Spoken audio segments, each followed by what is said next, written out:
No one dared approach this violent Pitbull until a little girl changed everything. The residents of peaceful Blossom Village had been living on edge ever since the feared brown Pitbull took up residence on the abandoned grounds of the old textile mill. No one dared walk down that street, and rumors about the animal's ferocity grew by the day. That was until little Emily, just 9 years old, stopped in front of the rusty fence with her school backpack slung over her shoulders. Her curious brown eyes studied the chained dog that snarled at anyone who came near, but she showed no fear. "Get away from there, child," Mrs. Jenkins shouted from her window. "That beast is dangerous. It already attacked Mr. Thompson's son." Emily pretended not to hear. There was something in the dog's eyes that intrigued her. Behind the apparent ferocity, she saw something the adults seemed blind to: fear. "I'm not afraid of you," she whispered, pressing her small hand against the fence. The Pitbull stopped snarling for a moment, as if those words had touched some forgotten part of his canine soul. Emily smiled and pulled out half of the sandwich her mother had packed for her school lunch. Meanwhile, at City Hall in the small Pennsylvania town, Michael Anderson slammed his fist on the solid oak desk. "I said I want that dog removed by the end of the week," bellowed the 50-year-old man, whose deep frown lines betrayed his fiery temper. "We can't wait for a tragedy to happen." "But, Mr. Anderson, we have to follow procedure," Jennifer, the city health director, argued timidly. "We can't just remove the animal without—" "Without what?" Michael interrupted. "That monster is terrorizing the whole community. My daughter is afraid to walk to school because she has to pass that street." What Michael didn't know was that his own daughter, Emily, was at that very moment befriending the so-called monster he feared so much. Days passed, and Emily developed a secret routine. Every day after school, she took a small detour to visit the Pitbull. With each visit, she inched closer, speaking to him in a gentle voice, bringing small bits of food hidden in her uniform pocket. "I'll call you Courage," she said one particularly warm afternoon, noticing how the dog no longer snarled when she approached. "Because you must have been very brave to survive alone for so long." At home, Emily's mother, Sarah, began noticing changes in her daughter's behavior. "Emily, your lunch comes back almost untouched every day," she remarked while preparing dinner. "Are you eating properly, sweetheart?" "I am, Mum," the girl lied, avoiding her mother's gaze. "Sometimes I just don't have time to finish it at recess." Michael walked into the kitchen just then, visibly exhausted after another day working as an engineer for the town's only construction company. "I finally did it," he announced, kissing his wife's forehead. "Animal control is picking up that dog tomorrow morning." Emily's heart raced. She dropped her fork, clattering it against the porcelain plate. "You can't do that," she blurted out, jumping to her feet. "What?" Michael stared at her, startled by her outburst. "Emily, that animal is dangerous. It's already attacked people." "He's not dangerous," the girl argued, tears welling in her eyes. "He's just scared and alone." "How do you know that?" Sarah asked, stepping closer to her daughter. "Emily, have you been going there?"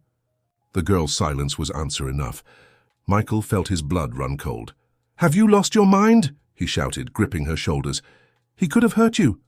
"But he didn't," Emily shot back, staring at her father with determination.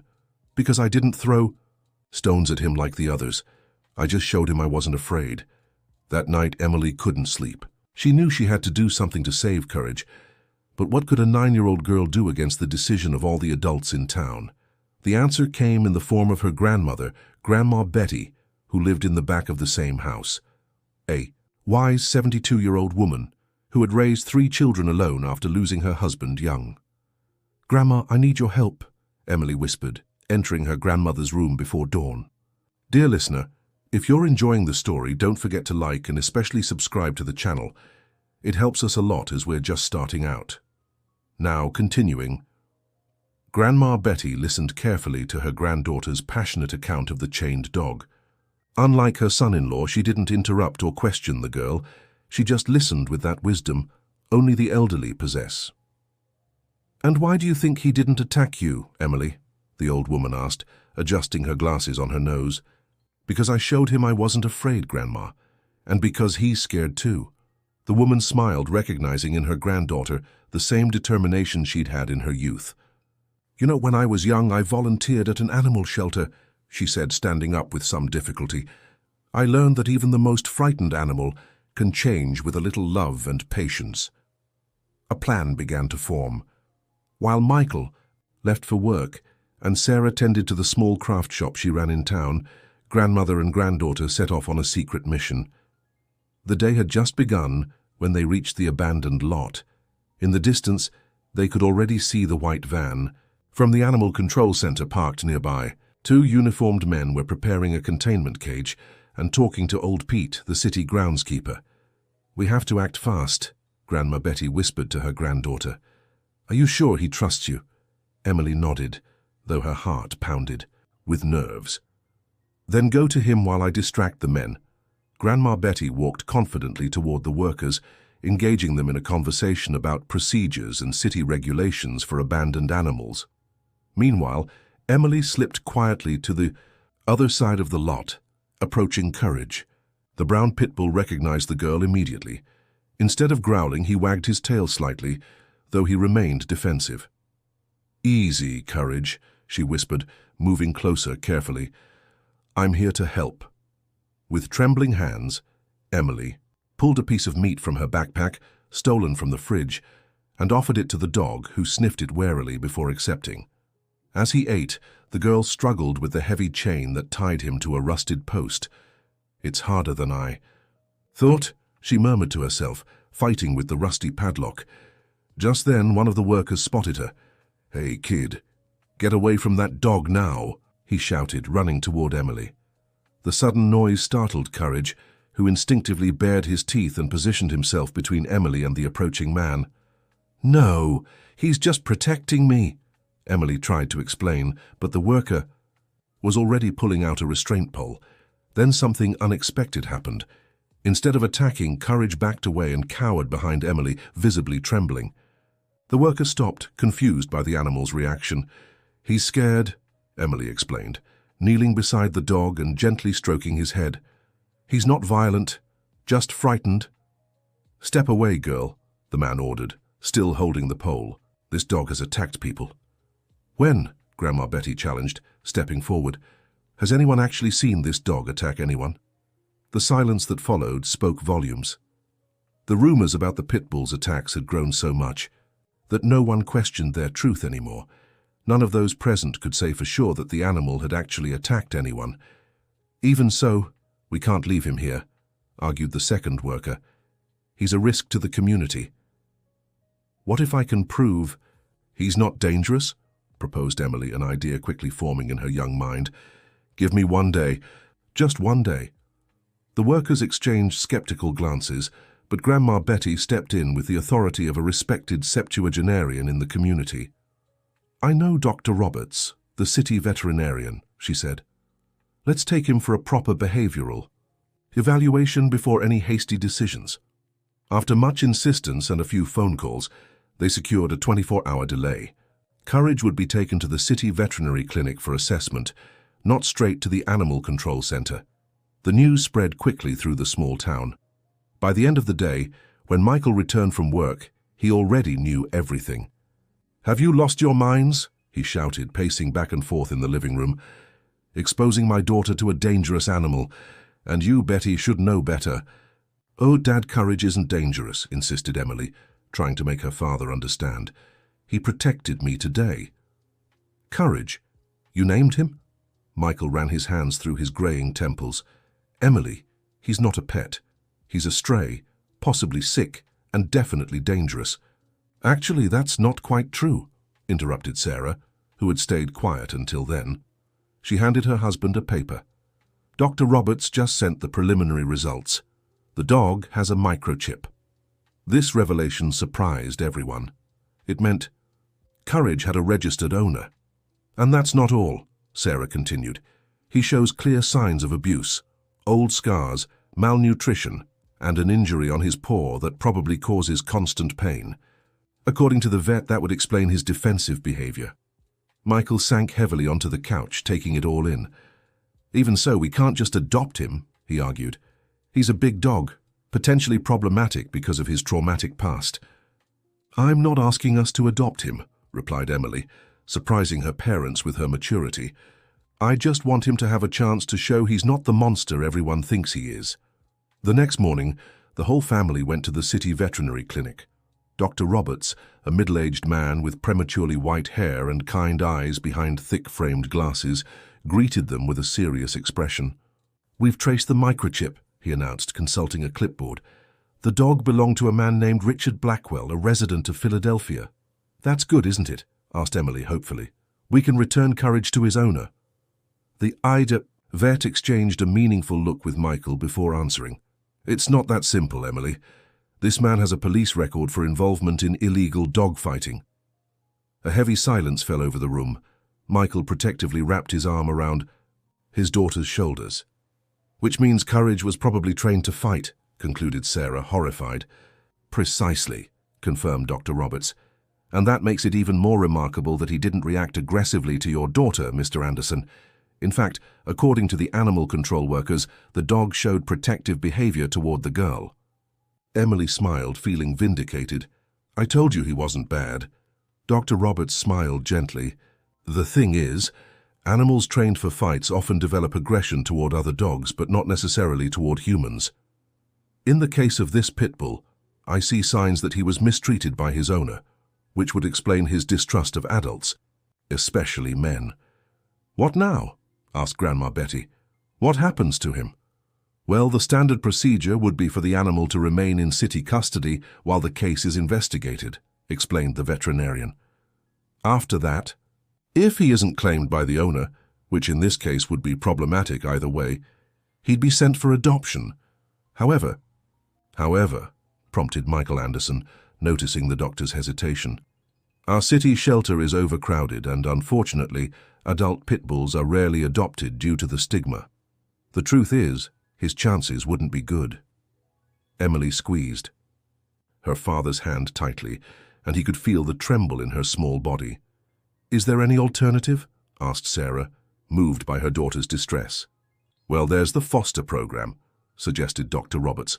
"Families willing to take in the animal while we look for a permanent home.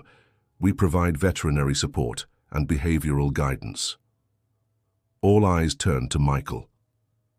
As the head of the family and the main opponent to any involvement with the Pitbull, the final decision seemed to rest with him. "Don't even think about it," he said, standing up. "It's completely out of the question to have an animal with that kind of history near my daughter." Emily's eyes filled with tears. "But Daddy, he trusts me. If they send him to the shelter, no one will want to adopt him, and if—" She couldn't finish the sentence, but everyone understood what was left unspoken. The chances of an adult pit bull with a fighting history being adopted were practically zero. "We need time to think," interjected Sarah, sensing the situation was becoming too emotionally charged. "Dr. Roberts, how long can Courage stay here at the clinic?" "At most 3 days. After that, he'll need to be transferred to the city shelter." 3 days. That was the time they had to decide Courage's fate. As they left the clinic, a small crowd awaited them. The news of the girl who had tamed the feared pit bull had spread like wildfire in the small town. "Is it true the dog obeys you, young lady?" asked an elderly woman with a colorful shawl over her shoulders. "Is it true he attacked 3 people before coming to our town?"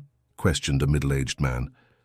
"My nephew said he saw you go into the yard and the dog protected you," exclaimed a young mother holding a baby. Michael, annoyed by the attention, tried to push through the crowd. "We have nothing to say," he said curtly. "And I'd appreciate it if you didn't spread rumors about my daughter." Yet among the crowd, one figure stood out. Catherine Wilson, the principal of the school where Emily attended, approached with a calm expression. "Mr. Anderson, I'd like to speak with you about a possibility," she said quietly. "I believe we can turn this situation into an educational opportunity for the whole community." Michael was about to refuse, but something in the educator's determined gaze made him hesitate. "What kind of opportunity?" Catherine smiled. "The kind that could change not just one dog's fate, but an entire town's perception." That afternoon in the library of Lincoln Elementary School, an unusual meeting took place. Besides Emily's family and Principal Catherine, there were Dr. Roberts, Mr. Williams, President of the Neighborhood Association, and Ms. Peterson, the science teacher. "My proposal is simple," explained Catherine once everyone was settled, to turn this animal's rehabilitation into an educational project for the whole school. How so? Michael questioned, still skeptical. Our students would learn about animal behavior, responsibility, empathy, and overcoming prejudices, explained the principal. Dr. Roberts himself could give talks about animal care. Ms. Peterson already covers the topic of living beings in the science curriculum. And where would Courage stay during this process? Asked Sarah, curious. Initially, he could stay in a space we have at the back of the school, which was once used. As a school garden, replied Catherine. It's fenced and secure. With proper supervision, he could gradually interact with the students. The idea was bold, but not entirely unreasonable, especially since it solved several problems at once. It provided a temporary home for Courage, created an educational opportunity, and, just as importantly, fulfilled Emily's wish without necessarily bringing the dog home. And who would be responsible for the animal? Asked Michael, raising a crucial point. I would be the technical supervisor, answered Dr. Roberts. I'd make regular visits to monitor his physical and behavioral progress. And I'd coordinate the educational program, added Catherine. Of course, we'd need parental approval and strict safety protocols. Michael still seemed hesitant, but Emily looked at him with those pleading eyes that always melted his fatherly heart. What if it doesn't work out? He finally asked. What if the dog shows signs of aggression? We have a backup plan, assured Dr. Roberts. I know an NGO in the capital that specializes in rehabilitating dogs rescued from abusive situations. They have the resources and expertise to handle complex cases. After much debate, and with his heart tight at the thought of the joy he'd seen in his daughter's eyes when she was with the dog, Michael finally relented. All right, he agreed, to Emily's delight, but with conditions.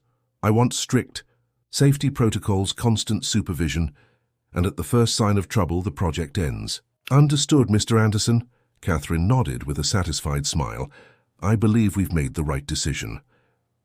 The next day, Courage was moved to the space at the back of the school, an area of about 100 square meters, enclosed by a high fence with a small wooden doghouse recently built by older students under the supervision of the woodshop teacher.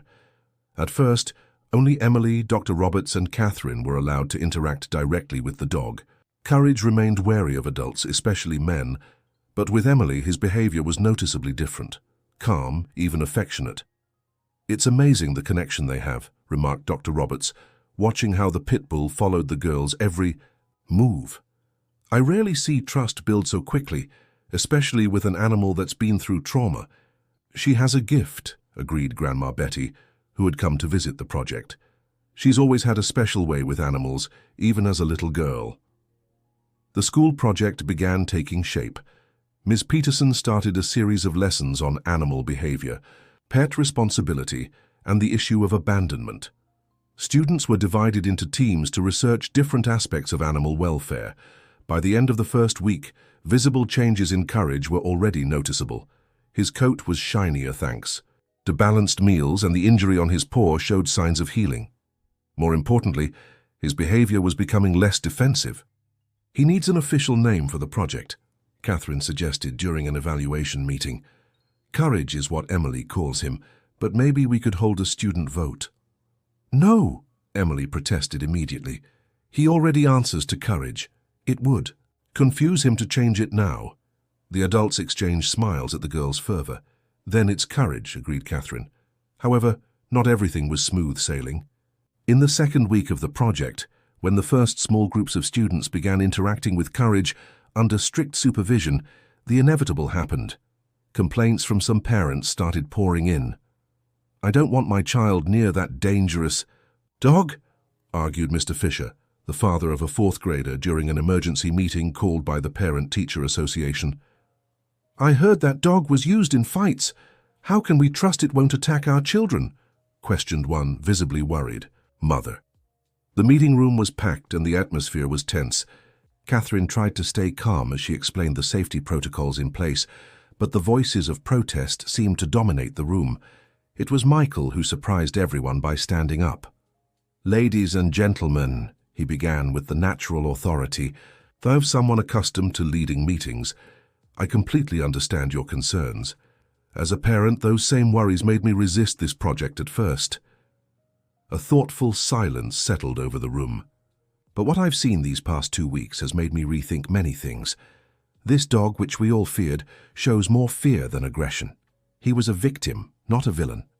That doesn't guarantee he won't become aggressive, someone countered. From the back. Indeed, there are no absolute guarantees, Michael agreed. That's why we have strict safety protocols. But we also shouldn't miss the chance to teach our children something valuable, that everyone deserves a second chance, that fear often comes from ignorance, and that with patience and care, lives can be transformed. His words resonated deeply, especially coming from someone who had initially opposed the project. I propose a compromise, he suggested. Any parent who isn't comfortable may choose to keep their child from direct activities with the dog without affecting their schoolwork, and we'll continue with weekly rigorous evaluations of the dog's behavior. The sensible proposal eased tensions, and the meeting ended with a reasonable agreement. The project would continue, but with an opt-out option for families who preferred to keep their distance. As they left the meeting, Emily hugged her father tightly. "Thank you, Dad," she whispered. "I knew you'd understand." Michael felt a lump in his throat. In his mind, doubts still lingered, but something inside him had shifted after seeing his daughter's determination and compassion. Maybe he had something to learn from her. Weeks passed, and the Courage Project, as it became known, gained attention beyond the school's walls. Local newspapers ran stories highlighting how a once-feared animal was now part of educational activities with children. Courage improved visibly. He no longer distrusted most people, though he still clearly preferred Emily's company. His injured paw had healed completely, and Dr. Roberts was impressed by the dog's physical and behavioral recovery. "In 30 years of practice, I've rarely seen such a remarkable transformation," he admitted during an evaluation. "This dog has an extraordinary capacity for resilience." Dear listener, if you're enjoying the story, take a moment to like and especially subscribe to the channel. It helps us a lot as we're just starting out. Now continuing. The project's success also drew interest from other schools and institutions. Catherine began receiving invitations to share the experience at regional educational events. Dr. Roberts himself was preparing an article for a veterinary journal documenting Courage's case as an example of successful rehabilitation. Everything seemed to be heading toward a happy ending, until an unexpected visit changed the course of events. It was a sunny Friday when a luxury car pulled up in front of the school. Out stepped a tall, broad-shouldered man wearing expensive clothes and sunglasses. He went straight to the office, demanding to speak to the person in charge of the school dog. Catherine received him in her office, puzzled by the visitor's authoritative demeanor. "How may I help you, Mr. Richard Blackwell?" he introduced himself, handing her an elaborate business card. "I'm a businessman, and I've come to reclaim my property." Catherine's heart raced. She immediately recognized the name of the man who had been identified as Courage's former owner, the one with a history of involvement in dogfighting. "What property would that be, Mr. Blackwell?" she asked, maintaining her composure. "My dog, obviously," he replied with a smile that didn't reach his eyes. "Crusher, a purebred Pitbull, stolen from my property months ago. I happened to find out he's here, being used in some kind of school project." A chill ran down Catherine's spine, but years of dealing with difficult parents had prepared her for tense situations. "I'm afraid there's been a misunderstanding," she replied calmly. "The animal we have here was rescued from abandonment, underwent veterinary evaluation, and is under temporary custody authorized by the city health director." Richard removed his sunglasses, revealing cold eyes that contrasted with his artificial smile. "I have documents proving ownership," he stated, pulling a folder from his briefcase, "including registration with the Breed Association, and since the animal has a microchip registered in my name, I don't believe there's much to discuss." Catherine examined the documents, which appeared to be in order. The man had clearly come prepared. "I understand your position, Mr. Blackwell, but since the animal is part of an official educational project, and there are pending legal questions about the conditions in which he was found, I'll need to consult our legal department before making any decisions." Richard's smile vanished. I didn't come here to ask for permission, Principal. I came to take what's rightfully mine, and I suggest you don't complicate things, or I'll have to involve my lawyers. Believe me, it would be very unpleasant. For everyone, especially for this small public school. The veiled threat was clear. Catherine kept her composure, but inside she was alarmed. She asked the man to wait while she made some calls, promising to resolve the situation as quickly as possible. As soon as he left her office, Catherine immediately phoned Michael and Dr. Roberts, explaining the urgent situation. Within half an hour, both arrived at the school. Dr. Roberts brought all of Courage's case documents, including reports that showed evidence of abuse. Legally, this is complicated, the veterinarian explained. The microchip does prove prior ownership, but the evidence of mistreatment could justify revoking that ownership. The problem is that would require a legal process, added Michael, who had quickly consulted a lawyer friend by phone, and while that's pending, the animal technically should be in state custody, not the schools. Catherine felt the weight of responsibility on her shoulders. What if we refuse to hand over the dog? He could easily get a court order, Michael replied, and that could cause trouble not just for you, Catherine, but for the whole project and the school. Just then, a soft knock at the door interrupted the conversation. It was Emily, accompanied by Grandma Betty. The girl had been picked up by her grandmother after Catherine called Sarah to explain the situation. "We can't let them take Courage," Emily exclaimed, tears in her eyes. "He's going to hurt him again." The adults exchanged troubled glances. How could they explain the legal complexities to a 9-year-old? "Emily, sweetheart, we're doing everything we can," Catherine tried to comfort her. "But there are laws and rules we have to follow." "The law says it's okay to give a dog back to someone who hurt him?" the girl asked with the simple yet powerful logic of children. Her question left everyone in thoughtful silence. It was Grandma Betty who spoke, with the wisdom of her years.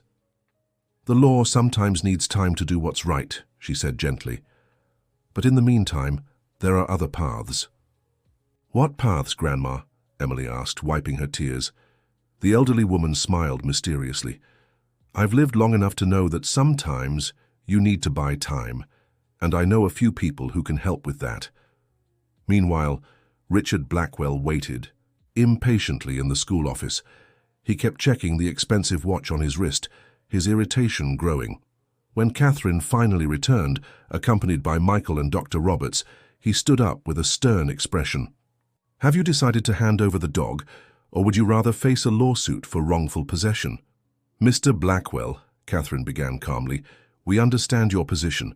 However, since the animal is part of an educational project officially, recognized by the Department of Education, there are formal procedures we must follow." "What procedures?" he snapped. "To start, we'll need an official order for the custody transfer," Michael interjected. "Additionally, the attending veterinarian must issue a final report on the animal's condition. And we'll also need to formally notify the city health director, who authorized the temporary custody," added Dr. Roberts.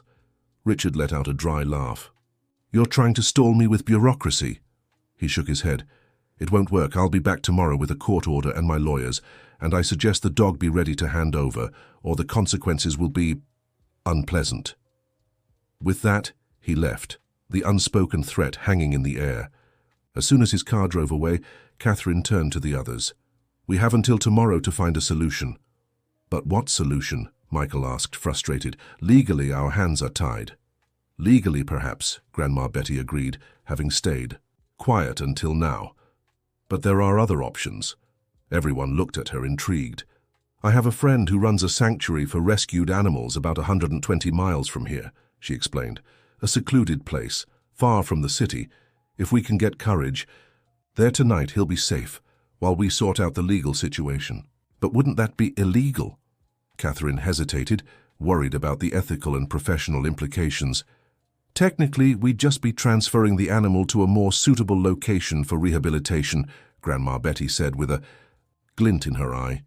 "A perfectly justifiable educational and veterinary decision." Dr. Roberts stroked his graying beard thoughtfully. "As the attending vet, I can indeed recommend transferring him to a more specialized environment, given his history. And as the project coordinator, I can authorize the transfer for advanced educational purposes," Catherine added, starting to grasp the plan.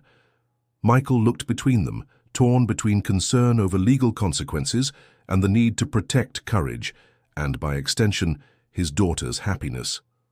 "I still think it's risky," he admitted, "but if it's our only way to keep the dog from going back to an abusive situation—" Emily, who had been listening intently, hugged her father tightly. "Thank you, Daddy. I knew you wouldn't let Courage suffer again." The plan was meticulously crafted.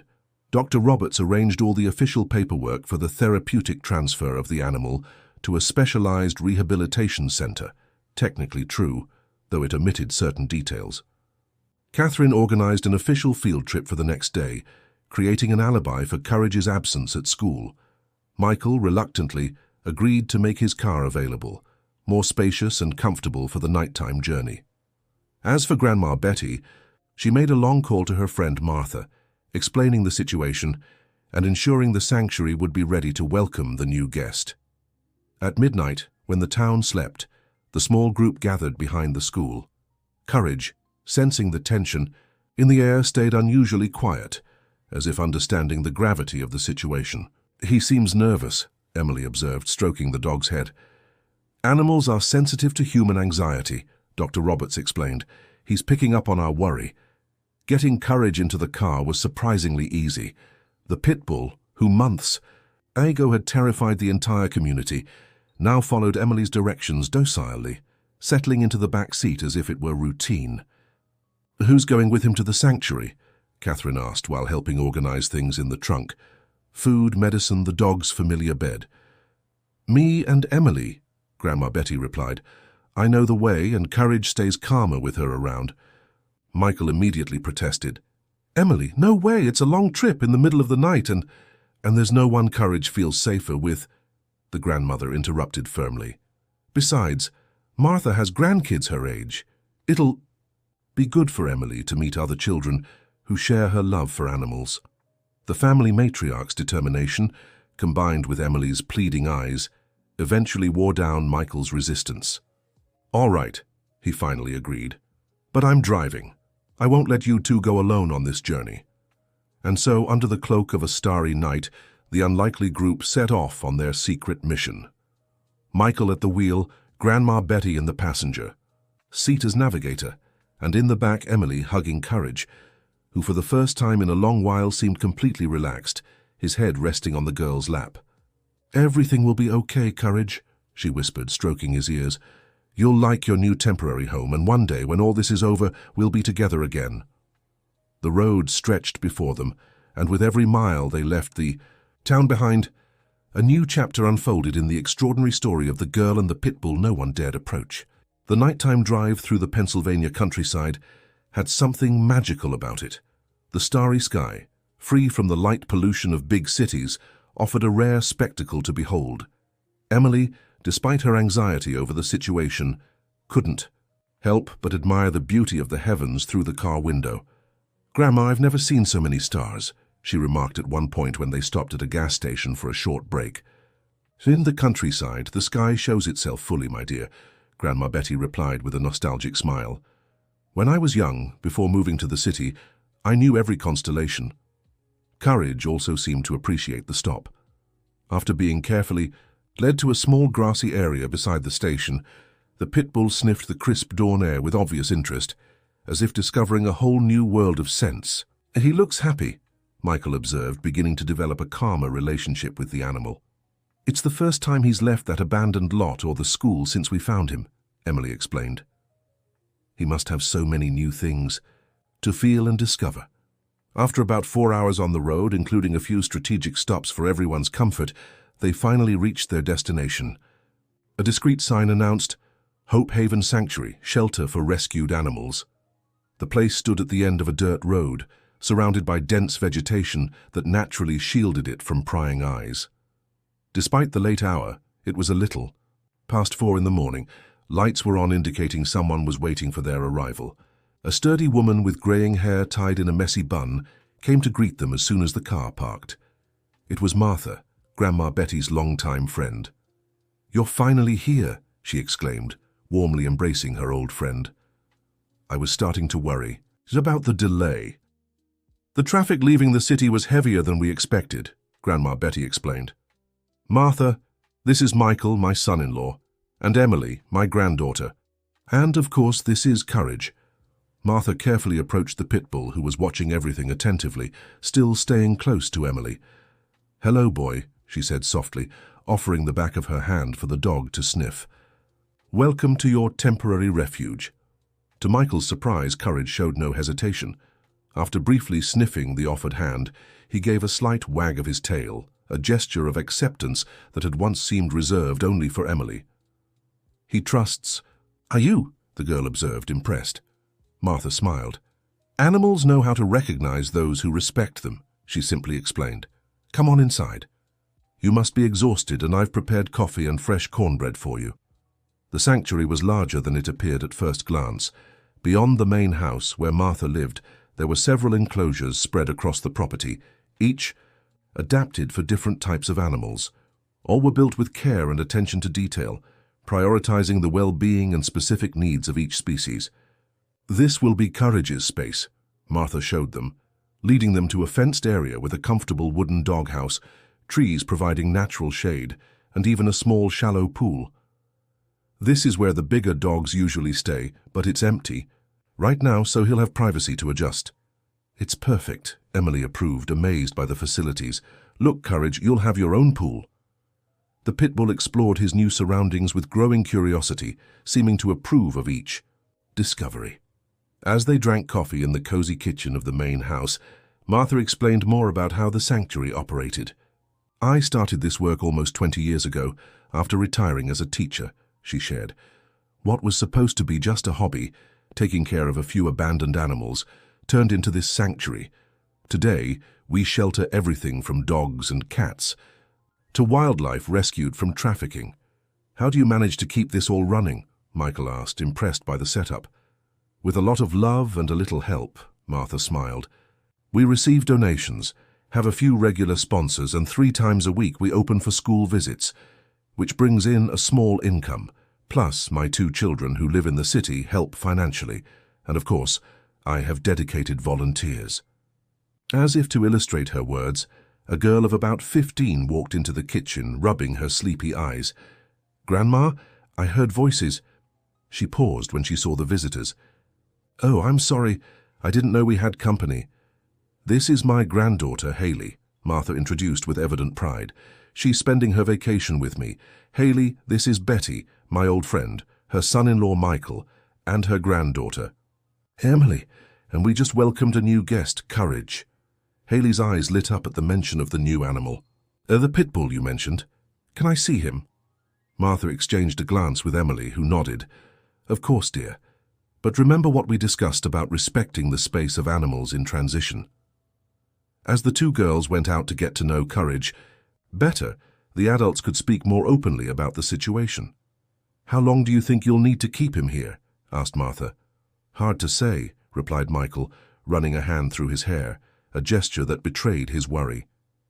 We need to resolve the legal custody issue, and that might take time. The important thing is that he's safe now, comforted Grandma Betty, and when we get back, we'll look for a lawyer who specializes in animal rights.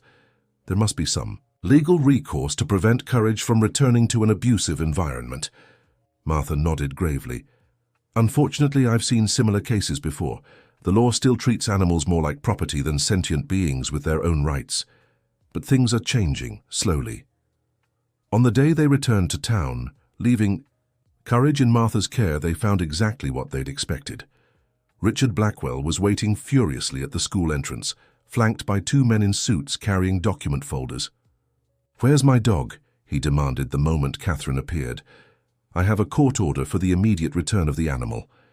Catherine examined the official document with a neutral expression, while Michael, who had gone straight to the school, after dropping Emily off at home, watched from a few steps away. I'm sorry to inform you, Mr. Blackwell, but the animal is no longer in our custody, Catherine replied calmly. What do you mean he's not here? Richard's voice rose dangerously. Where is he? He was transferred yesterday to a specialized animal rehabilitation center, as recommended by the attending veterinarian, she explained, handing him a copy of the paperwork prepared by Dr. Roberts. Since the project has progressed to a more advanced stage, we needed more suitable facilities. Richard scanned the documents with growing suspicion. This is obviously a ploy to keep my animal from being returned, he accused. I demand to know exactly where he was taken. All available information is in the documents, Mr. Blackwell, Michael interjected, stepping forward. If you wish to dispute the transfer, you'll have to do so through the proper legal channels. The two lawyers accompanying Richard examined the paperwork, exchanging concerned glances. Mr. Blackwell, we'll need to review this new development, one said quietly. The transfer appears to have followed official protocols. Richard glared at them with barely contained fury. You don't understand that dog's value, do you? His voice carried an icy edge that made Catherine shudder inwardly. This isn't just about a pet. He represents a significant investment. Those words revealed more than any formal confession could. The value Richard referred to was certainly not sentimental. I understand your frustration, Mr. Blackwell, Catherine replied firmly. But as an educational institution, our priority will always be the animal's well-being and its educational contribution to our students. Realizing he wouldn't get any further information, Richard issued one final threat before leaving. This isn't over. I have the resources and influence to find out where you've hidden my dog, and when I do, you'll face consequences far beyond a simple lawsuit. As soon as the trio walked away, Catherine let out a sigh of relief. Do you think he'll give up? She asked Michael. I doubt it, he replied grimly. Men like him aren't used to losing. But we've bought time, and that's what matters, now. That same afternoon, they gathered at the Anderson household to discuss their next steps. Besides the family, Catherine, Dr. Carlos, and a new ally, attorney Rebecca Harrington, a lawyer specializing in animal rights recommended by a colleague of the veterinarian. The situation is delicate but not impossible, analyzed attorney Harrington after hearing all the details of the case. The fact that we have documented evidence of prior mistreatment, combined with Mr. Blackwell's criminal history related to dogfighting, gives us grounds to challenge the ownership rights. But will it be enough? Asked Sarah, who had remained relatively quiet until then, absorbing all the information. Alone, probably not, admitted the attorney, but there are other angles we can explore. She explained that although U.S. law still predominantly treated animals as property, recent legal precedents had begun recognizing their status as sentient beings with rights to dignity and protection from cruelty. Additionally, continued Attorney Harrington, the fact that the animal is part of an educational project officially endorsed by the Department of Education adds a layer of public interest to the case. The legal strategy began taking shape. They would file a preventive action, requesting the revocation of Richard's ownership rights over Courage based on evidence of mistreatment and his criminal history related to dogfighting. At the same time, they would argue for the dog to remain in the educational program, emphasizing its value to the school community and the animal itself. It's important to note this will be a long process, the attorney warned, and during this time we'll need to keep the animal in a safe location. He's fine where he is, assured Grandma Betty. Martha takes care of him like he's family. Emily, who had been listening intently, finally asked the question burning in her heart. When will I get to see Courage again? The adults exchanged compassionate glances. The separation had been particularly hard on the girl, who had developed a special bond with the Pitbull. As soon as it's safe, sweetheart, promised Michael, hugging his daughter. Maybe we can arrange a visit next weekend if things calm down. The promise brought a hopeful smile to the girl's face. As the legal battle began, with attorney Harrington filing the first petitions the very next day, life in the small town continued. At school, the Courage Project was temporarily adjusted to focus on the theoretical aspects of animal rehabilitation, using the Pitbull's story as a case study. The students, especially those who had interacted directly with Courage, missed him. Many made drawings and wrote letters to the dog, which Catherine promised to deliver as soon as possible. The community, initially divided about the dog's presence at school, now showed growing support for the cause. The story of Courage's transformation from feared beast to educational hero had won over many hearts.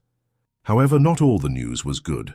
A week after his first failed attempt to reclaim his dog, Richard Blackwell tried again. This time, with a new strategy, he began circulating through town, offering a substantial reward to anyone who could provide information about the whereabouts of Crusher. His posters, strategically placed in high-traffic areas, showed a photo of Courage from his fighting days, looking very different from now, and promised $5,000 for tips leading to his location. "This is getting dangerous," remarked Sarah, showing one of the posters during dinner. "If anyone in town knows where Courage is hidden—" "Only the 6 of us know the exact address," reassured Michael, referring to himself, Sarah, Emily, Grandma Betty, Catherine, and Dr. Roberts. "And I'm absolutely certain no one would betray that trust." Still, they decided to double their caution. Calls to Martha were now only made from public phones, never from personal lines that could be traced. And the plan to visit Courage over the weekend was temporarily suspended, much to Emily's dismay. "It's for his safety, dear," explained Grandma Betty, seeing the sadness in her granddaughter's eyes. "We need to be sure no one is following us." Richard Blackwell's frustration grew by the day. His informants weren't producing results, and his attempts to intimidate the school administration ran up against Catherine's unshakable determination and the community's increasing support. That's when he decided to change tactics. Instead of focusing on the adults, he began lingering near the school at dismissal time, approaching children with seemingly innocent questions about the school dog. When Sarah learned of these encounters through a concerned mother, the alarm bells rang loud. "We have to do something," she insisted during an emergency meeting at the Anderson house. "He's trying to use the kids as sources of information." "I've already alerted the parents and we've increased supervision during drop-off and pick-up," Catherine said. "But he's clever. He stays just within legal limits." "The good news," interjected attorney Rebecca Harrington, who had joined the meeting, "is that we can use this to our advantage. Approaching the children like this could be interpreted as harassment and manipulation of minors, which would strengthen our argument about Mr. Blackwell's questionable character." The lawyer also provided updates on the case. The first hearing had been scheduled for 3 weeks later, a relatively short time considering the usual sluggishness of the judicial system. This suggested the presiding judge was treating the matter with the seriousness it deserved. "In the meantime, I've obtained a restraining order, preventing any attempt to forcibly remove the animal from his current location," she explained, showing the official document. "It's an extra layer of protection in case Blackwell discovers Courage's whereabouts." The situation seemed, if not under control, at least moving toward a proper legal resolution. But fate had other plans. The next morning, Michael received a call from Martha. Her voice trembled with worry. "Last night, an unfamiliar car drove slowly past the sanctuary 3 times, she reported. "And this morning, I found signs that someone tried to force open the side gate's padlock." Michael's heart raced. Could Richard have discovered Courage's location so quickly? "Are you sure it was someone with bad intentions?" he asked, trying to stay calm. "Couldn't it have been a curious passerby or someone looking for adoption?" "Information?" "The sanctuary is at the end of a dead-end road, Michael," Martha replied. "No one comes here by accident, and all our visits are scheduled in advance." After hanging up, Michael immediately called an emergency meeting. Everyone agreed. Courage needed to be moved again, somewhere even safer and more remote. "But where?" Catherine asked, voicing the question on everyone's mind. It was Dr. Roberts who offered a solution. "I have a brother who owns a farm in rural Colorado," he revealed. "The property is in a remote area, hard to reach. Courage would be safe there until the case is resolved. The logistics would be complicated. The farm was over 500 miles away, a trip that would take at least 2 days. There was also the risk of the transfer itself. If Richard was truly watching the sanctuary, any movement could be detected." "We need a distraction," Grandma Betty suggested, surprising everyone with her strategic thinking. "Something to divert his attention long enough for us to make the move." The idea came from Emily, who until then had been watching the adults' conversation in thoughtful silence. "What if we pretend Courage came back to town?" she suggested timidly. "We could spread the rumor that he's being kept hidden somewhere." "Here!" The adults looked at the girl with surprise and admiration. For a 9-year-old, it was a remarkably clever plan.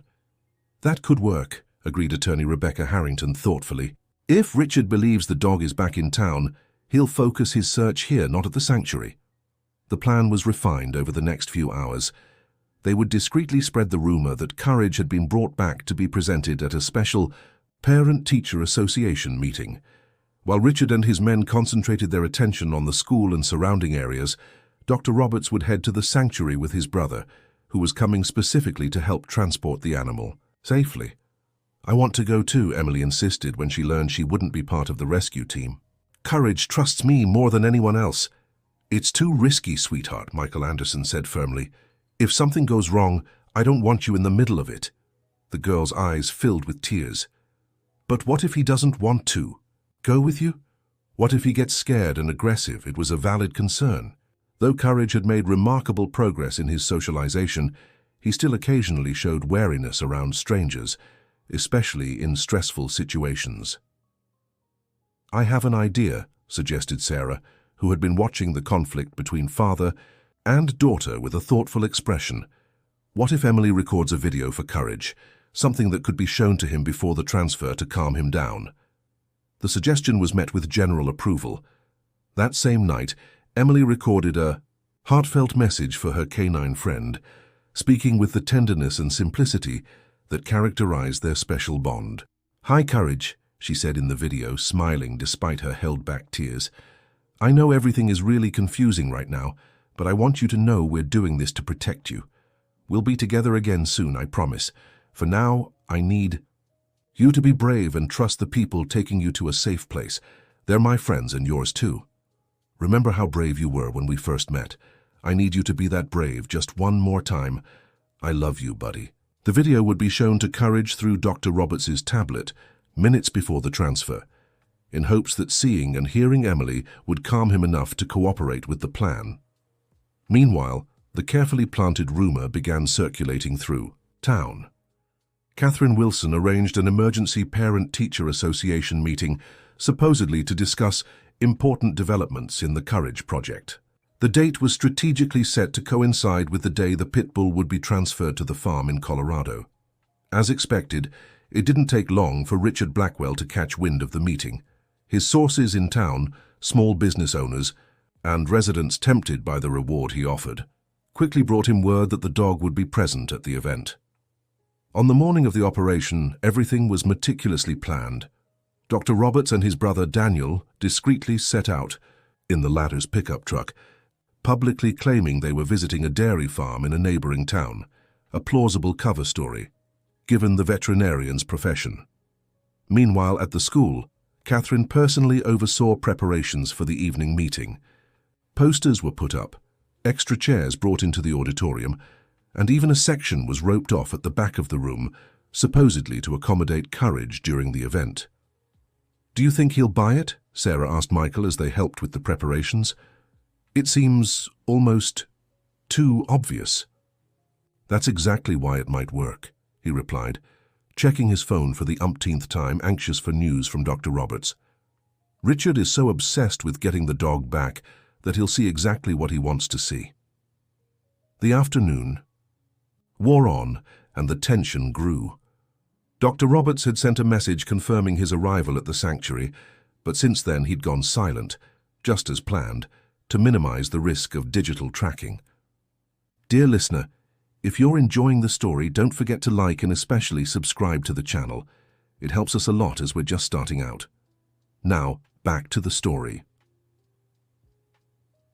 At 5 p.m., an hour before the scheduled meeting, Catherine received the news she'd been dreading. Richard Blackwell had been seen parking his car near the school, accompanied by two intimidating-looking men. "He came in person," she told Michael over the phone, "and he brought backup. Stay calm and stick to the plan," Michael instructed. "The more convincing the act, the more time we'll have to complete the transfer." Meanwhile, at Hope Haven Sanctuary, the rescue operation faced its own complications. Courage, though visibly interested in Emily's video, his ears perking up at the sound of the girl's voice, was reluctant to enter the travel crate prepared for the trip.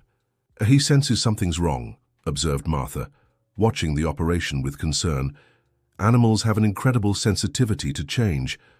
Dr. Roberts, patient as ever, tried a gradual approach. He placed the crate in Courage's enclosure with the door open, hoping the dog would explore it on his own. "We can't force him," he explained to his brother, who grew increasingly anxious about the delay. "That would only stress him out and could trigger a negative reaction." Daniel checked his watch worriedly. "Every minute we spend here increases the risk of being discovered, William, and we still have a long trip ahead." The veterinarian sighed, acknowledging the point. Then he had an idea. He replayed Emily's video for Courage, but this time he placed the tablet inside the crate. The simple yet clever strategy worked. Driven by curiosity and the desire to get closer to the girl's image, Courage finally entered the crate. With a quick, gentle motion, Dr. Roberts closed the door, ensuring the dog had enough space to stay comfortable but secure for the trip. Finally, Daniel exhaled in relief. "Now we need to go before it gets completely dark." As they carefully loaded the crate into the pickup truck, Martha glanced around uneasily. "I have a feeling we're being watched," she confessed in a low voice. "It's probably just the stress of the situation," Dr. Roberts tried to reassure her, though he felt the same unease. As a precaution, they took a longer, less predictable alternate route. The dirt road leading to the sanctuary would surely be the first place a pursuer would stake out. Back in town, the act at the school went as planned. The Parent-Teacher Association meeting started promptly at 6 p.m. with an unusually full room. Rumors about Courage's presence had drawn far more attendees than usual, including townsfolk without children at the school. Catherine led the meeting with calm authority, discussing the project's educational successes and plans for its continuation. Occasionally, she glanced toward the back of the room where the reserved area remained empty, a detail that didn't go unnoticed. "So when will the dog be presented?" One of those present eventually asked, voicing the general curiosity. "Soon," Catherine replied vaguely. "First, we need to wrap up some administrative matters." Outside, Richard and his men kept constant watch. Through the windows, they observed the movements inside the school, waiting for the right moment to act. "I don't see the dog," one of them remarked. "Are you sure he's in there?" "He must be in a back room," Richard answered. "They'll probably bring him out just for the presentation." What none of them knew was that behind the scenes, Michael had finally received the message he'd been waiting for. "Package secure, journey underway, ETA 36 hours. With palpable relief, he discreetly informed Catherine and the others involved in the plan. Courage was on his way to his new temporary refuge. Now, they just had to keep up the charade long enough to ensure he was far away when Richard discovered the deception. The meeting stretched on for nearly 2 hours, with Catherine skillfully finding ways to prolong the discussions. When there was finally no way left to delay the inevitable, she made the announcement everyone had been waiting for. "Now, the moment many of you have been anticipating. Unfortunately, due to last-minute safety concerns, we won't be able to bring Courage to today's gathering." A murmur of disappointment rippled through the room. "However, we do have a recent video showcasing his remarkable progress." The video, prepared days earlier with archived footage of Courage during school activities, helped partially satisfy the audience's curiosity. But it wasn't enough for Richard, who watched with growing suspicion. As the meeting finally ended and attendees began to disperse, he confronted Catherine directly in the parking lot. "Where's the dog?" he demanded bluntly, blocking her path to the car. Catherine kept her composure, years of experience dealing with difficult parents serving her well in that moment. "As I explained in the meeting, Mr. Blackwell, we couldn't bring him today due to safety considerations." "Safety?" Richard laughed humorlessly. "Or maybe he was never here to begin with. Maybe this was all just a distraction?" Catherine's heart raced, but her expression remained unreadable. "I don't know what you're talking about, sir. Now, if you'll excuse me, I need to get home. It's late." Richard let her pass, but his next words sent a chill down the principal's spine. "You're clever, I'll give you that. But not clever enough. While you were putting on this little show here, my men were somewhere else, a place with a lot of rescued animals about 120 miles from here." Catherine felt her blood run cold. Was he bluffing, or had Richard really discovered? Martha's sanctuary. Once inside her car, her hands trembled so badly she could barely insert the key into the ignition. She had to warn the others immediately. The news spread like wildfire among those involved in the plan. If Richard truly had men watching the sanctuary, Dr. Roberts and Daniel might already be under surveillance at that very moment. "We have to warn them," Emily insisted, distraught at the danger. "I've tried, but Dr. Roberts's phone is out of range," Michael replied, the worry clear in his voice. "They must be passing through a dead zone." "What do we do now?" Sarah asked, holding her daughter's hand for comfort. It was attorney Rebecca Harrington who offered a practical solution. "I'll alert the state police," she declared, already dialing her phone. "I can request an escort based on the injunction we secured. We just need to know which road they're on." The tension in the room was palpable as the attorney explained the situation to the authorities. After what felt like an eternity, she hung up with a relieved expression. "I managed to speak with the commander at the state police post on the main highway. They'll send a patrol car to meet the pickup truck as soon as we have a more precise location." Now came the agonizing wait for news. Emily, despite the late hour, refused to go to bed. Sitting on the living room couch, clutching Courage's pillow, the one he used during afternoons at school, the girl kept her eyes fixed on the phone, as if she could will it to ring. "He'll be okay, sweetheart," Grandma Betty tried to comfort her, sitting beside her granddaughter.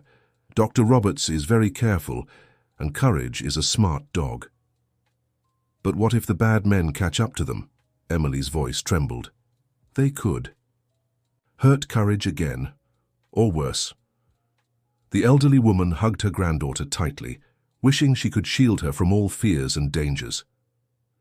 "Sometimes in life, we have to trust that things will work out, even when we can't see the way forward," she said softly. "That's what we call faith." Emily closed her eyes, squeezing the pillow that still carried the familiar scent of her canine friend. "I'm trying to have faith, Grandma, but it's hard." The night wore on, and exhaustion eventually overcame the girl's resistance as she fell asleep on the couch. Michael covered her with a light blanket, resisting the urge to carry her to bed. He knew she'd never forgive him if she woke up in her room while important news came in.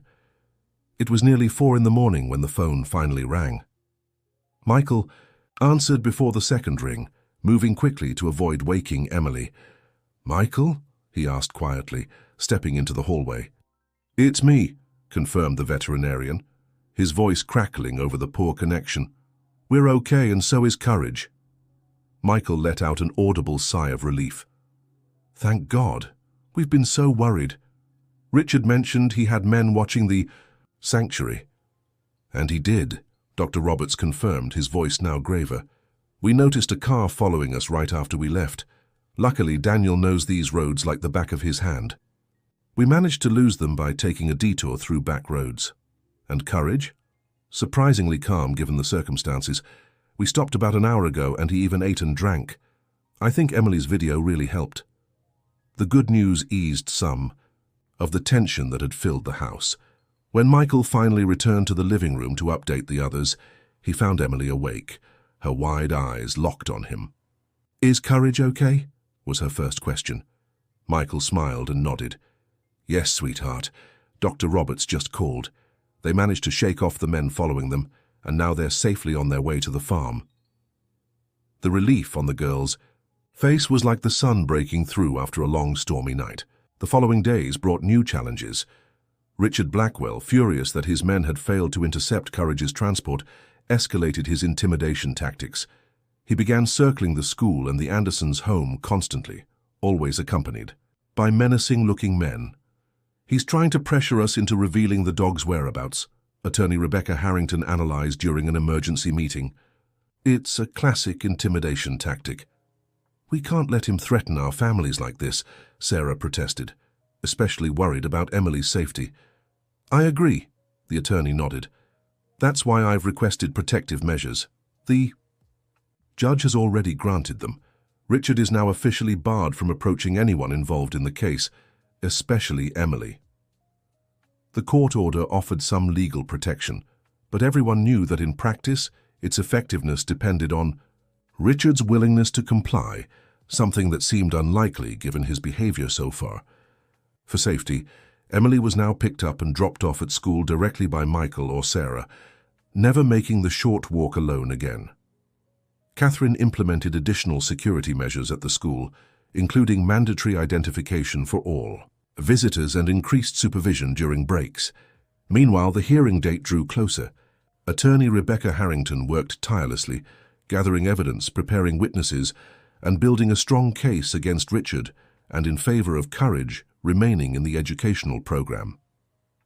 "Our greatest strength lies in the evidence of abuse," she explained during a preparatory meeting. Dr. Roberts meticulously documented all the old injuries and scars found on Courage. Plus, we've located witnesses who confirm Richard's involvement in illegal dogfighting. "He'll deny everything, obviously," Michael remarked. "Without a doubt," the attorney agreed, "but the weight of the evidence is on our side, and we have another important advantage. Courage's behavioral transformation under Emily's and the school's care. It clearly shows his previous aggression was the result of an abusive environment, not a violent nature." The mention of Courage inevitably brought up the question that worried Emily the most. "When will I get to see Courage?" "Again?" she asked repeatedly, deeply missing her canine friend. The adults exchanged hesitant glances. The farm in Colorado was too far for a casual visit, and the risk of being followed was still high. It was Daniel, Dr. Roberts' brother, who offered a partial solution. During his regular calls to update them on Courage's condition, he suggested, "Why don't we do a video call? I can show Emily how he's adjusting here on the farm." The idea was met with enthusiasm, especially by Emily. The next evening, the whole family gathered around the computer for the special call.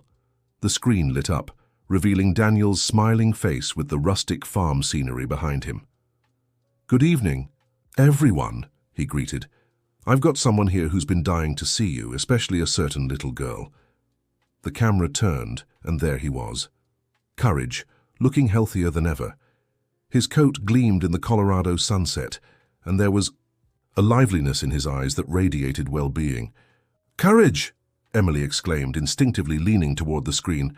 "It's me, I'm here!" As if understanding, the Pitbull tilted his head, ears perked at the familiar voice. When Daniel moved the phone closer, Courage sniffed the screen, clearly confused by the missing scent, despite hearing and partially seeing Emily. "He misses you," Daniel said, laughing at the dog's reaction. "But he's adjusting well. He loves running through the pasture with the other farm dogs, and believe it or not, he even befriended one of the dairy cows." The images of Courage.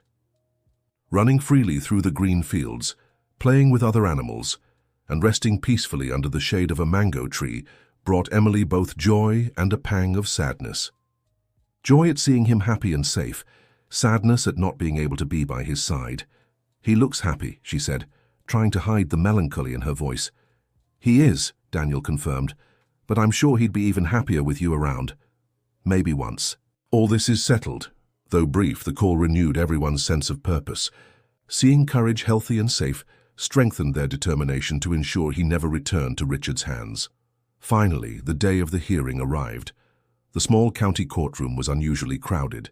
The case had drawn the community's attention, and many residents had come to show support for the Courage Project, and by extension, Emily and her family. Richard arrived accompanied by two polished, expensive-looking lawyers, exuding a confidence that contrasted with the palpable tension on the other side of the room. Attorney Rebecca, though clearly less flashy, displayed a serene calm that inspired trust. The hearing began promptly at 10 a.m. The judge, Judge William Montgomery, a middle-aged man with a stern but fair expression, listened carefully to the opening arguments from both sides. Richard's lawyer focused on the technical aspects of legal ownership, presenting documents proving the animal's registration in his client's name, and arguing that any contrary decision would violate the constitutional right to private property. "My client has invested considerable time and resources in raising this purebred animal," he argued with practiced eloquence. "Regardless of any unproven allegations of mistreatment, the undeniable fact is that the animal legally belongs to Mr. Blackwell and was unlawfully withheld by the defendants." When it was Attorney Rebecca's turn to speak, her approach was entirely different. Instead of focusing solely on legalities, she humanized the case, telling the story of Courage's transformation from rescue to becoming part of an educational project that benefited the entire community. "Your Honor, this is not a case about ownership," she declared with conviction. "It's a case about redemption, both for an animal and for a community that has learned to overcome fear and prejudice." She then presented evidence of mistreatment, including detailed reports from Dr. Roberts documenting old scars, poorly healed injuries, and signs of chronic malnutrition found in Courage when he was rescued. More impactful, however, was when she called her first witness, a former employee of Richard's who, in exchange for immunity, testified about the illegal dogfights held at his former employer's countryside property. "The dogs were kept in deplorable conditions," the man said, avoiding direct eye contact with Richard, "confined to tiny spaces, often without adequate water, and trained using cruel methods to make them aggressive. And the specific animal, in this case identified as Crusher by Mr. Blackwell and Courage by the school community. Did he participate in these fights?" asked Attorney Rebecca. "Yes, ma'am. He was one of the boss's favorites because he was particularly strong, but after losing a major fight he was punished severely. That was the last time I saw him before I left."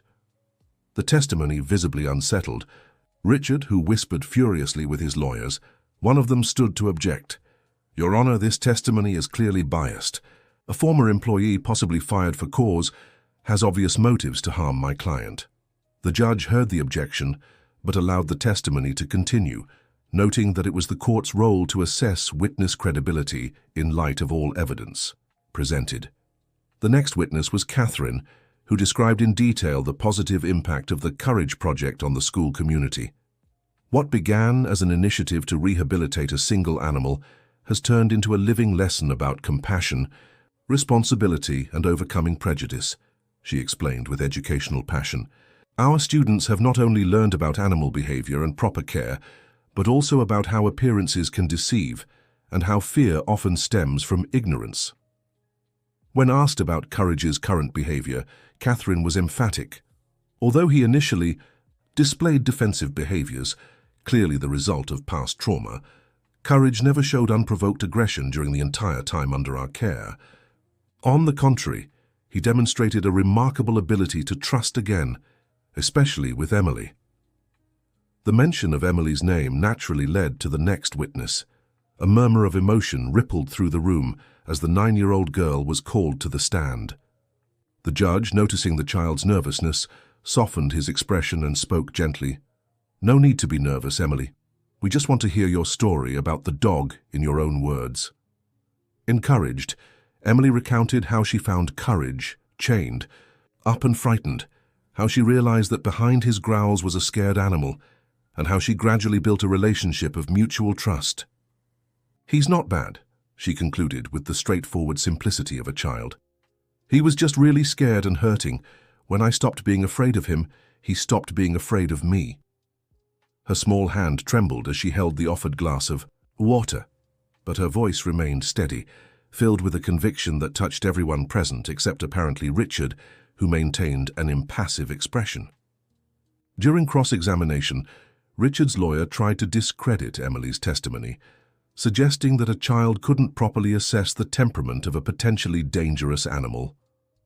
"Don't you think you're being a little naive, sweetheart?" he asked with a condescending smile. "Big dogs like this can seem calm one moment and attack the next." Emily looked directly at the lawyer, unshaken. "Have you ever looked into his eyes?" she asked simply. "Because I have. And I didn't see anger, just fear. People do bad things when they're scared. Dogs do too. The difference is dogs forgive easier." A murmur of approval spread through the room, and even the judge seemed impressed by the wisdom of her response. The final witness was Dr. Roberts, who professionally and authoritatively presented his evaluation of Courage's physical and behavioral condition, technically supporting what everyone had already sensed through Emily's simple yet powerful words. "As a veterinarian with 30 years of experience, I can categorically state that the injuries and scars found on this animal are consistent with prolonged abuse and involvement in fighting rings," he declared, "and the initial defensive-aggressive behavior was clearly the result of these traumas, not an inherently violent nature. When questioned about Courage's recovery, the veterinarian was firm. The behavioral transformation of this animal is one of the most remarkable cases I've witnessed in my career. In just a few months under proper care, and especially thanks to Emily's intuitively correct approach, he went from a terrified, reactive animal to a balanced, sociable dog. This proves his earlier behavior was the result of his environment, not his nature. After the final testimonies and considerations from both sides, the judge announced he would retire to deliberate, with the decision expected the next day. The tension was palpable as everyone left the courtroom. That evening at the Andersons' home, the mood was one of restrained apprehension. No one could focus on anything, and even dinner was a quiet meal, each lost in their own thoughts. Emily, quieter than ever, finally voiced the fear consuming her little heart. What if the judge gives Courage back to that bad man? Michael, who for months had been observing the transformation not only of the dog but also of his daughter, who showed a maturity and compassion well beyond her 9 years, sat beside her and took her hand. Emily, no matter what happens, tomorrow I want you to know one thing, he said seriously. I'm incredibly proud of you, of your heart, your courage, your determination to do what you believed was right, even when everyone, including me, doubted you. The girl's eyes filled with tears. But this won't save Courage, will it? Maybe not directly, Michael admitted. But it was your example that brought us here, that inspired an entire community to come together for a cause. And no matter the outcome, that is something extraordinary. Grandma Betty, who had been watching from the kitchen door, stepped forward with her decades of wisdom.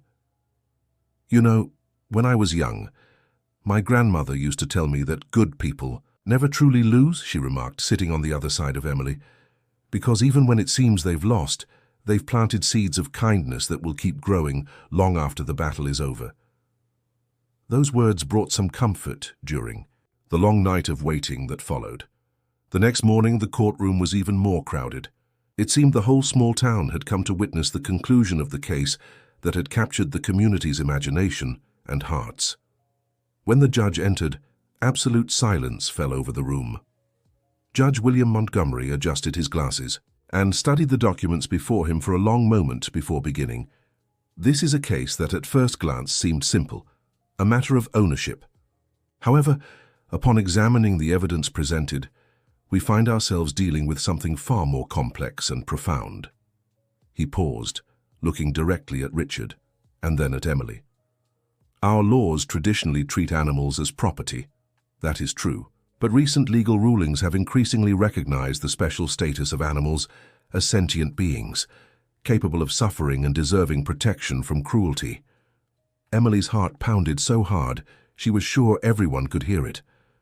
The evidence of prior mistreatment is compelling and well documented, the judge continued. The testimony of the former employee, supported by veterinary reports, establishes a clear pattern of neglect and cruelty inconsistent with responsible animal ownership. Richard shifted uncomfortably in his seat, but his face remained impassive. Furthermore, the judge went on, I cannot ignore the positive impact this animal has had on the school community, as thoroughly documented in reports from the school, administration, and testimonies from parents and students. He paused again, as if carefully weighing his next words. Therefore, considering all these factors, it is the decision of this court that legal ownership of the animal known as Crusher, or Courage, be revoked from Mr. Richard Blackwell, based on evidence of mistreatment and involvement in illegal activities. A growing murmur of approval spread through the room, but the judge raised his hand for silence. As for the animal's future custody, I rule that he remain under the care of Lincoln Elementary School's educational program with regular veterinary supervision, so he may continue benefiting the community with his presence and story of recovery. Emily couldn't hold back a small cry of joy, quickly muffled by Sarah, who hugged her tightly as tears of relief streamed down both their faces. Richard stood abruptly, his face twisted in anger. "This is outrageous," he shouted. "I'll appeal this through every possible channel." "You have that right," the judge replied calmly. "However, this decision will remain in effect while any appeals are pending." and I must warn you that evidence of involvement in dogfighting has been forwarded to the District Attorney's Office for further investigation." Defeated, at least temporarily, Richard left the room accompanied by his lawyers, casting one last threatening glance toward the Anderson family. Outside the courthouse, a small spontaneous celebration had formed. Neighbors, Jennifer's schoolmates, teachers, and even people who had once feared Courage gathered to celebrate the victory. "We need to get Courage," exclaimed Emily urgently, tugging at her father's sleeve. "He needs to know he can come home." Michael exchanged a look with Sarah, who nodded with an emotional smile. "You're right, sweetheart," he agreed. "I think it's time to bring our hero back." 3 days later, a small caravan set out for the farm in Colorado. Michael drove with Sarah beside him. In the back seat, Emily could barely contain her excitement, flanked by Grandma Betty and Dr. Roberts, who insisted on being there to assess Courage's reaction to the reunion. The trip, though long, was filled with hopeful conversations about future plans for Courage and the educational project. Catherine had secured support from the Department of Education to expand the initiative, using the Pitbull story as the foundation for a broader animal welfare awareness program. When they finally arrived at the farm late on the second day, the sun was beginning to set, painting the sky in shades of orange and pink, as if celebrating the moment. Daniel waited for them on the porch of the main house, a broad smile on his face. Beside him, standing tall and calm, was Courage. "Courage!" Emily shouted as soon as the car stopped, not even waiting for the engine to turn off before opening the door and running toward her friend. What followed was a moment forever, etched in the memory of everyone present. The Pitbull, recognizing the girl's familiar voice and scent, ran toward her, tail wagging wildly. When they met, Courage jumped around Emily in joy, barking and whimpering at the same time, as if trying to recount every adventure he'd had during their separation. Emily knelt and hugged the dog's strong neck, and he responded by enthusiastically licking her face, making her laugh through happy tears. "I knew we'd be together again," she whispered into the dog's ear, and he seemed to understand every word. The adults watched the scene with quiet emotion, except for Grandma Betty, who made no effort to hide the tears streaming down her wrinkled face. "It's amazing how he recognized her right away," remarked Daniel, who had cared for Courage those weeks. "He's been a wonderful dog here on the farm, but he always seemed like he was waiting for something or someone." Dr. Roberts observed the interaction with a professional eye. "The bond they've formed is exceptionally strong," he noted. "We rarely see this level of emotional connection, even between dogs and their longtime owners." As Emily and Courage played on the lawn in front of the house, running and rolling as if they'd never been apart, Michael stepped closer to Sarah, intertwining his fingers with hers. "I think our family just officially grew," he said with a resigned smile. "Are you okay with that?" Sarah asked, studying her husband's expression. Michael watched the genuine joy on his daughter's face, a pure happiness that seemed to light up everything around her. "Absolutely," he answered honestly. "I think Courage was part of our family long before I even realized it." The following morning, after a night of celebration at the farm, the Anderson family, now officially including Courage, began their journey back.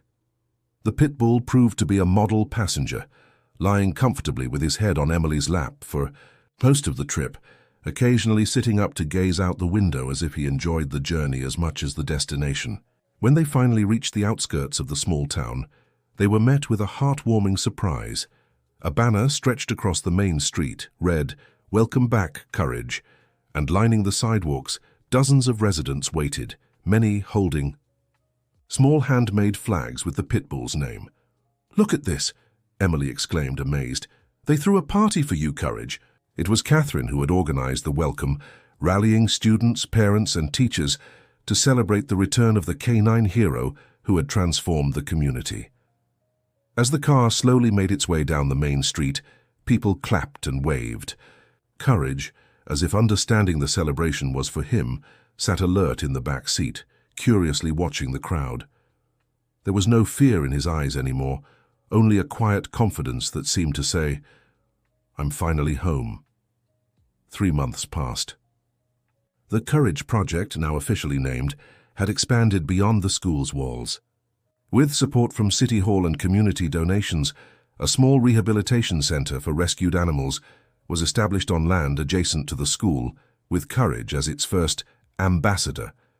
The Pitbull, fully recovered both physically and emotionally, participated in educational sessions with the students, showing remarkable patience, even with the youngest, loudest children. His story of recovery inspired visitors from neighboring towns who came to meet the hero dog who had changed an entire community's perception. On one particularly meaningful afternoon, Michael watched from a distance as Emily led a tour for students from another school. The girl, displaying a confidence she hadn't had just months before, explained how she had learned to recognize signs of fear in Courage, and how the key to earning his trust had been showing that she herself wasn't afraid. "Fear is contagious," she said with the simple wisdom of children, "but so is courage." Grandma Betty quietly approached Michael, watching the scene with visible pride. "She inherited your sense of justice," the elderly woman remarked, adjusting her shawl, "and my stubbornness." Michael smiled, his eyes still fixed on his daughter. "A formidable combination," he agreed. "Sometimes I wonder who taught whom more in this whole story. Life's best lessons rarely come from books or classrooms," Grandma Betty mused.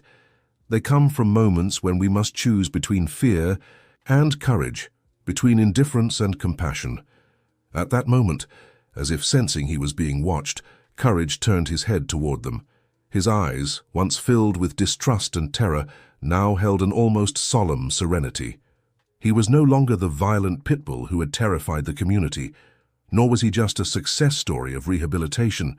He was a living reminder that everyone deserves a second chance, that fear often stems from ignorance, and that one person, even a 9-year-old girl, can make all the difference when they refuse to see only what everyone else sees. The end of the story. Dear listener, your presence has been essential in this journey of courage and compassion.